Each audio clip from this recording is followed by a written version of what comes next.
I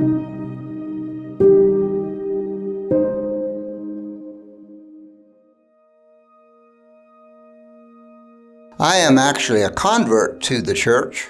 I was raised in the Baptist church primarily, and then a Church of the Nazarene as well. My father was not particularly religious, but my mother was, and she took us kids to Sunday school and church every Sunday at Baptist or the Nazarene church, depending on where we lived.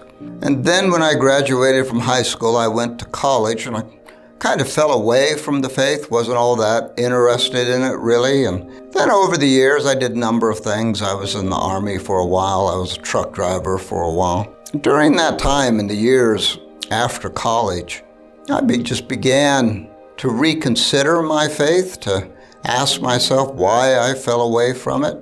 I had always had an attraction to the Catholic faith. There was something I knew was true about the Eucharist and the priesthood. And so during my few years as a truck driver, I started listening to a lot of tapes and reading some books about Catholicism. And if I'm going to rejoin the faith, what faith am I rejoining? Am I going back to the Baptist church, Catholic church? I listened to those, and I was very, very interested in that. And over time, I knew that's where I wanted to go. And so in year 2000, the Easter Vigil, I was received into the church there at the Denver Cathedral in 2000 at the Easter Vigil. About a year after that, I just felt this calling to serve the church in some way.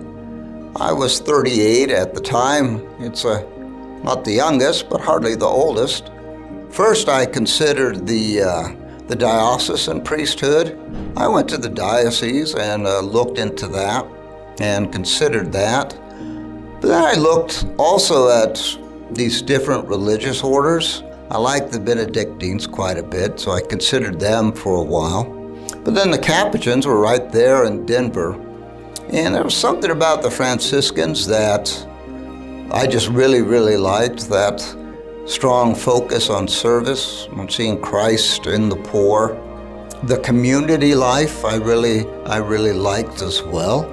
And so I think it was about a year and a half after I joined the church, I started discerning with the Capuchins. I really knew this was what God was calling me to. And so I went through the whole formation process with the Capuchins. That calling to the priesthood was always there. And so when my religious formation was done, I asked to go on to seminary and ended up being a Capuchin priest. It was a long road, but ended up there. I've been in the order for 20 years now, and I have been a priest since June of 2011. And I've really loved the priesthood, really loved the Capuchin priesthood, and I really love the ministries that I am doing now.